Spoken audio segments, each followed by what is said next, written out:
जय माता दी। बड़ों को मेरा चरण स्पर्श और छोटों को मेरा प्यार। मैं एस्ट्रोलॉजर प्रियंका भारद्वाज स्वागत करती हूँ आप सभी का अपने इस यूट्यूब चैनल पर और आशा करती हूँ कि आप सभी लोग स्वस्थ होंगे और मस्त होंगे। और मैं पूरी तरह विश्वास भी रखती हूँ कि आप सब लोग मेरे द्वारा बताए हुए उपाय कर रहे होंगे, और अगर आप लोग उपाय कर रहे होंगे तो आई एम श्योर आपको जीवन में उनसे लाभ और बदलाव भी ज़रूर दिख रहा होगा। आइए वीडियो की शुरुआत करते हैं। आज मैं आप सबसे बात करने आई हूँ देवशयनी एकादशी को लेकर। हमारे हिंदू पंचांग के अनुसार चंद्रमास में हर एक पक्ष में आने वाली 11वीं तिथि यानी कि एकादशी के रूप में मनाई जाती है। हमारे हिंदू कैलेंडर के अनुसार हर एक माह में 2 एकादशी आती हैं, एक शुक्ल पक्ष की और एक कृष्ण पक्ष की। तो हमारे सनातन धर्म में एकादशी तिथि का विशेष महत्व होता है। ये तिथि भगवान विष्णु की पूजा अर्चना के लिए समर्पित होती है। भगवान विष्णु का पूजन करना बहुत ही शुभ माना जाता है इस तिथि में।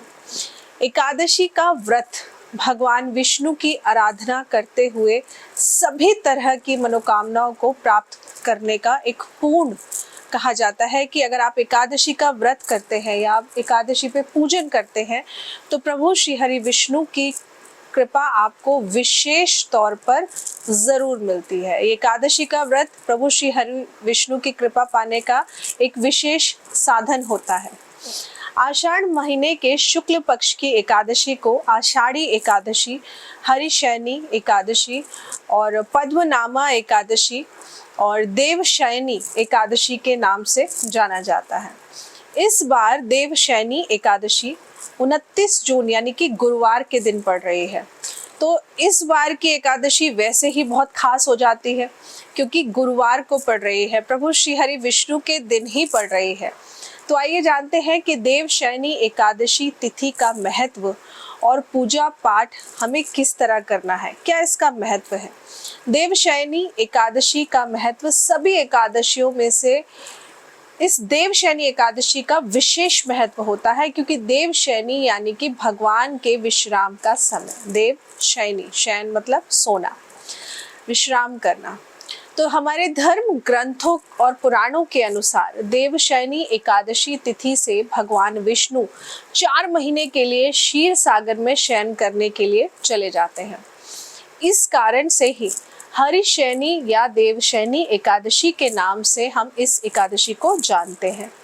तो इस तिथि से ही चातुर्मास आरंभ हो जाता है जिसमें 4 महीने के लिए किसी भी तरह का शुभ विवाह, शुभ मांगलिक कार्य नहीं होते हैं, शुभ संस्कार नहीं होता है, मांगलिक कार्य बिल्कुल बंद हो जाते हैं और धार्मिक अनुष्ठान करना वर्जित हो जाता है।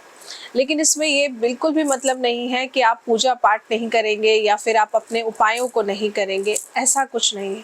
किसी नए काम की शुरुआत अगर आप कर रहे हैं तो नहीं करना, एंगेजमेंट करनी है तो नहीं करना है, शादी करनी है तो नहीं करना है, फर्स्ट टाइम बच्चे का मुंडन करा रहे हैं तो नहीं करना है, घर की नींव रखनी है तो नहीं करना है, घर की रजिस्ट्री करानी है तो अवॉइड कर दीजिए, नहीं तो आप अपनी जन्म कुंडली दिखाकर शुभ मुहूर्त निकाल कर आप करिए, लेकिन शुभ मांगलिक कार्य करने वर्जित माने जाते हैं।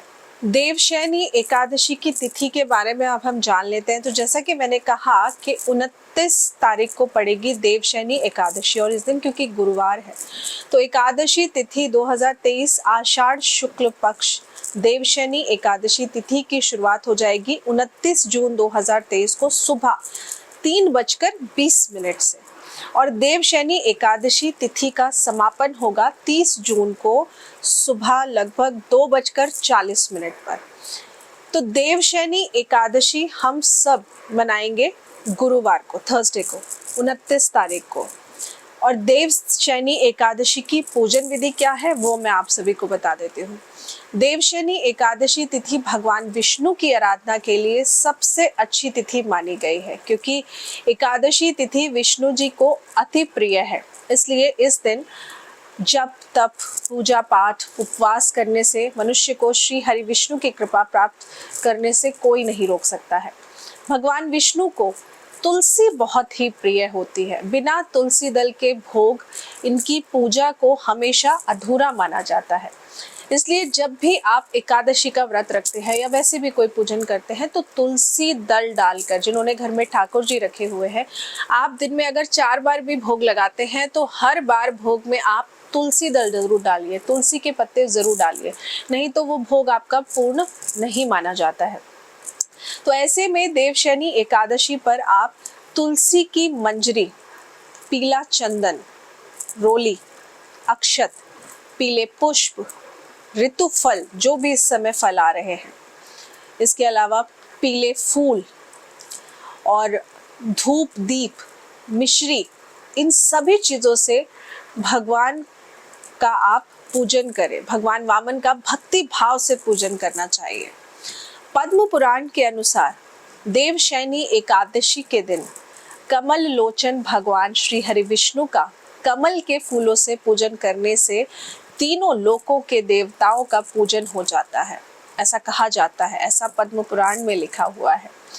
रात्रि के समय भगवान नारायण की प्रसन्नता के लिए नृत्य करना, भजन कीर्तन करना, रात्रि जागरण करना और उनकी स्तुति के द्वारा जागरण करना बहुत ही उत्तम माना जाता है। देवशयनी एकादशी शयन मंत्र मैं आप सबको आज बताऊंगी। मैं जानती हूँ कि ये मंत्र जो भी मैं आपको बताती हूँ, देखिए पहले तो गुरु मंत्र लेने का एक प्रोसेस होता है, लेकिन यहाँ पर मैं आपको इसलिए बता रही हूँ क्योंकि ये मंत्र मैंने भी किसी से लिए हैं, किसी से सीखे हैं। तो आज मैं आपको इसीलिए इन मंत्रों का उच्चारण करके आपको बताऊंगी कि 29 जून को देवशयनी एकादशी पर भगवान को जब आप शयन करवाएंगे तो उस समय श्रद्धा पूर्वक आपने इस मंत्र का उच्चारण जरूर करना है। ध्यान से नोट कर लीजिए, गड़बड़ नहीं होनी चाहिए। सुप्ते त्वयि जगन्नाथ जगत सुप्तम भवेदिदम विबुद्धे त्वयि बुद्धेत जगत सर्व चराचरम। इस मंत्र का जाप मैं फिर से एक बार करके आपको बता देती हूँ ताकि आप लोग इसको गलत उच्चारण ना करें, और नोट कर लीजिएगा इसको अच्छे से। सुप्ते त्वयि जगन्नाथ जगत सुप्तम भवेदिदम विबुद्धे त्वयि बुद्धेत जगत सर्वम चराचरम। अब इस मंत्र का क्या है, मतलब क्या है? हे जगन्नाथ जी, आपके सो जाने पर यह सारा जगत सुप्त हो जाता है और आपके जाग जाने पर ये सारा जगत जाग जाता है, क्योंकि जब आप सो जाते हैं तो कहीं ना कहीं कार्य होने, शुभ कार्य बंद हो जाते हैं, और जब आप सो जाते हैं तो जगत में बुरी शक्तियां बढ़ जाती हैं। तो ऐसे में बुरी शक्तियां ना बढ़े और आप क्योंकि सोने जा रहे हैं, हमारा जो आपसे कनेक्शन है ना वो टूटे नहीं, मतलब हमारा जो मन है वो भ्रमित ना हो, इस चीज का आपको ध्यान रखना है। संपूर्ण विश्व तथा चराचर भी जागृत हो जाते हैं। प्रार्थना करने के बाद भगवान को श्वेत वस्त्रों को शैया पर शयन करा देना चाहिए। तो इस मंत्र का जाप करते हुए ही आप प्रभु श्री हरि विष्णु को शयन कराइएगा। देवशयनी एकादशी पर अब क्या करना है और क्या नहीं करना है, वैसे तो हर एकादशी पर कुछ नियम तो बहुत ही कॉमन से होते हैं, लेकिन देवशयनी एकादशी पर भी भूल कर भी आपको चावल नहीं खाने हैं। धर्म ग्रंथों में एकादशी तिथि पर चावल का सेवन करना वर्जित माना गया है, इसलिए चावल नहीं खाने हैं। देवशयनी एकादशी पर भगवान श्री हरि विष्णु को उनकी सबसे प्रिय चीज यानी कि तुलसी को उन्हें अर्पित जरूर करना है।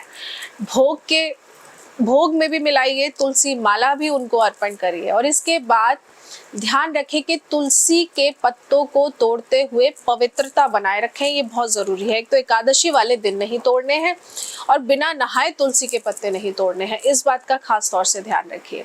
झूठे मुंह तुलसी के पत्ते नहीं तोड़ने हैं। देवशयनी एकादशी पर पीला ही वस्त्र आप खुद भी पहने, और भूलकर ध्यान रखिए कि इस दिन काले या नीले रंग के कपड़े तो गलती से भी मत पहनिएगा। देवशयनी एकादशी पर बाल कटवाना, दाढ़ी बनवाना, नेल्स कट कराना, ये सब आपको नहीं करना चाहिए। ऐसा करना अशुभ माना जाता है, इसलिए इन कार्यों को भी नहीं करना चाहिए। तो ये छोटी सी जानकारी मैं आप सभी के लिए लेकर आई थी, जो आपको देवशयनी एकादशी पर ध्यान रखना है। जब आप प्रभु को सुलाएं तो इस मंत्र का जाप करना बिल्कुल मत भूलिएगा। इस मंत्र को पढ़ते हुए, अब आप लोग कहेंगे याद तो होगा नहीं, तो कोई बात नहीं, आप इसको नोट कर लीजिए। नोट कर कर उसको बोलते बोलते आप प्रभु को देख कर भी पढ़ सकते हैं। ऐसा जरूरी नहीं है कि याद हो तभी आप बोलेंगे, देखकर पढ़ लीजिए। वैसे तो भगवान भाव के भूखे हैं, लेकिन आप अपनी तरफ से जितना ज्यादा करेंगे उतना ही चीजें आपके लिए अच्छी होती हैं। तो इन कुछ बातों का ध्यान रखिएगा। अब देवशयनी एकादशी पर जो उपाय आप लोगों को करना है, क्योंकि बृहस्पतिवार है, गुरुवार है, गुरु का दिन है, तो इस दिन आपने सुबह 2 बत्ती का दीपक जलाना है ठाकुर जी के सामने, और उस बत्ती में आप थोड़ा सा केसर डालेंगे। गाय के घी का दीपक जलाएंगे और केसर डालकर आप प्रभु श्री हरि विष्णु के सामने जलाएंगे। ये सुबह की पूजा में जो भी आप घर पे पूजा करेंगे, चाहे एक रेशा डालें पर डालें जरूर। तो ये छोटा सा उपाय और ये छोटी सी खास जानकारी मैं आप सभी के लिए लेकर आई थी। तो जो लोग व्रत रखते हैं, अब आशा करती हूँ कि आप समझ गए होंगे कि समय क्या है, क्योंकि कंफ्यूजन है कि देवशयनी एकादशी 29 को है या 30 को है। तो अब मुझे लगता है आपका कंफ्यूजन मैंने दूर कर दिया है। जो लोग व्रत नहीं कर सकते वो कम से कम सिर्फ और सिर्फ नियम का पालन कर ले। अगर इतना भी कर लेंगे तो भी वो व्रत से कम नहीं माना जाता है। फिजिकल रिलेशनशिप बिल्कुल मत बनाइए, इस बात का ध्यान रखिए। आशा करती हूँ आपको जानकारी अच्छी लगी होगी। जानकारी अच्छी लगी हो तो वीडियो को लाइक जरूर करिएगा और वीडियो को ज्यादा से ज्यादा शेयर करिए, क्योंकि अपनी एस्ट्रो एडवाइस फैमिली को बढ़ाना आप लोगों के हाथ में है। जय माता दी।